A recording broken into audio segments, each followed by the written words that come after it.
مسلمان واقعی کسی است که سایر مسلمان از دست زبانش در امان باشد، همونطوری که در فکر عزت و عفت و پاکدامنی خواهر خود است، مادر خود است، خویش اقارب خود است، به هر انسان امو فکر داشته باشد، به هر مسلمان امو فکر داشته باشد.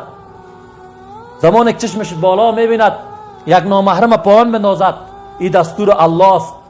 در سورت نور آیه 30 بسم الله الرحمن الرحیم و قل للمؤمنین یغضوا من ابصارهم. به مردای مؤمن بگو ای پیغمبر، کسایی که به الله و رسول ایمان دارند چشمای خود پایان بندازند.